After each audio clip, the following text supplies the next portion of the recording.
Hello everyone, my name is Jason. I'm from the Fulton County Library System, Milton location. Today for Imagination Station, I'll be reading East Dragon, West Robyn by Robyn Eversole.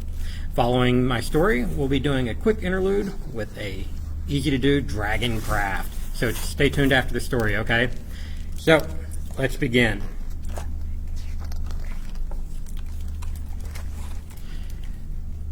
East Dragon lived in a palace. West Dragon lived in a cave. East Dragon had golden scales. West Dragon was mossy green with brown splotches on his belly. East Dragon and West Dragon lived on opposite sides of the world. Of course, with West Dragon's big wings and East Dragon's long, swishy tail, crossing the sea was easy. But the two dragons never visited each other. West Dragon thought East Dragon was a snob. East Dragon thought West Dragon was a slob.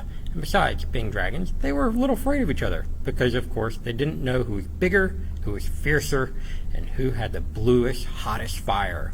So they kept a world between them, just in case. East Dragon lived with 8 brothers and sisters, 9 dragons in all. The Emperor liked having 9 dragons in the palace for luck. East Dragon liked the Emperor, who was quiet, wise, and always took the excellent advice of dragons. West Dragon didn't know any emperors. He did know kings, though. Kings were a nuisance. Kings kept knights, and knights were a bigger nuisance. They barged into West Dragon's cave during his naps, waving their silly swords.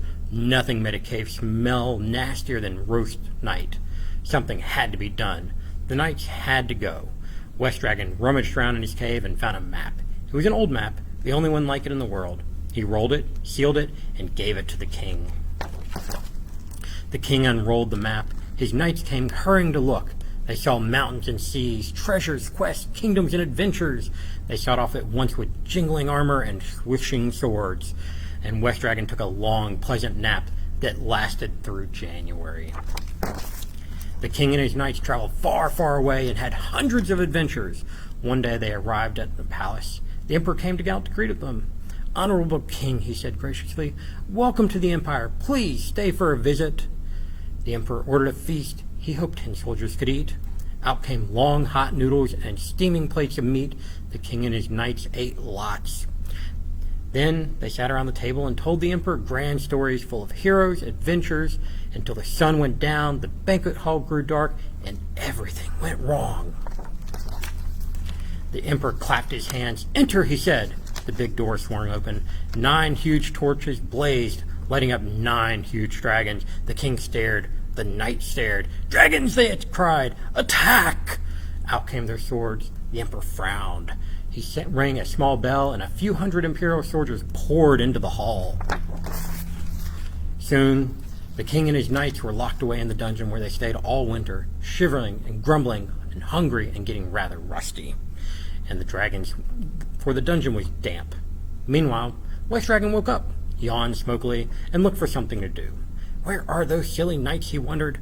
When he flew over the king's castle, he saw it was deserted. A messenger bird was circling. She had been circling a long time, because no one was home. When she saw West Dragon, she dropped a fat scroll on his tail. It said, "To the Royal Chancellor, if you have not gone on holidays or to anywhere else in all, help! I am being held prisoner in the Eastern Kingdom. Do something instantly!" signed the king. West Dragon sighed. Princess rescued princesses, at least the ones who were too silly to rescue themselves. But who rescued silly kings? Dragons, obviously. West Dragon swooped into the air with his huge wings. It was easy for him to cross all the mountains and seas and drop down from the sky right into the emperor's gardens. With his mossy green and brown skin, it was easy for him to slip unseen into the emperor's dungeon, burn through the doors with a fiery sneeze, and carry the king and all his knights away safely. East Dragon looked up and saw West Dragon flying away with the king and all his knights. "That dragon can fly!" he exclaimed. East Dragon could not fly. He watched West Dragon up there among the clouds and trembled. Then he hurried into the palace and hoped the big dragon would not come back. As West Dragon flew out to sea, a ship full of pirates fired flaming arrows at him. An arrow hit his wing. "Ow!" West Dragon spiraled towards the water. He yowled and howled, and so loud East Dragon heard from inside the palace, even with all the doors shut. East Dragon slid over the courtyard wall. He slipped gracefully into the sea and swam out, his great golden tail beating up the waves and overturning the pirate ship.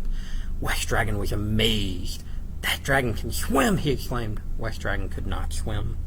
He watched the long, shiny dragon and trembled, wishing he did not need to be rescued.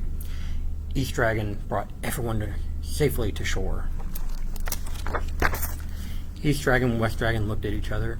Each thought the other was bigger and fiercer and had the bluest, hottest fire. But when they made a bonfire to dry everyone off, they saw East Dragon's fire was not blue. It was glowing gold. West Dragon's fire was not blue either. It was warm and orange. The two dragons stood side by side and found West Dragon was taller. East Dragon was longer, and neither one was very fierce.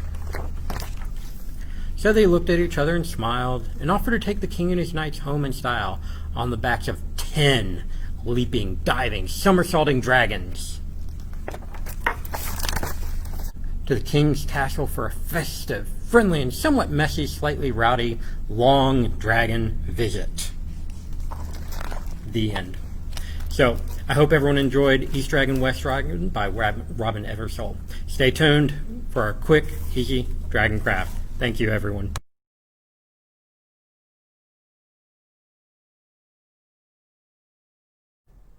Welcome back, everyone. I hope everyone enjoyed the story, and now I'm going to walk you through a quick little fire-breathing craft. So, I tried to keep it straight and simple. All you're going to need is a paper roll, some tissue paper, some construction paper, and some glue. If you have some little fuzzy pom-poms and some googly eyes, even better, but we can make it work without it, right? So first thing you're going to do is get the tissue, the toilet paper roll and construction paper, and you're basically going to wrap it, okay? A little bit of glue on the inside will hold it in place right here. And you're going to take your glue right here and put it around the inside. Now, what I did was I just took some tissue paper and made it into nice and easy strips. If you remember in the story, the two dragons talked about how each one's breath of fire was different color. Well, so I went with all different colors, all right? I tried to make it as colorful as possible, but up to your imagination how you want to do it. And you're basically just going to glue it around the inside right here, just like this, okay?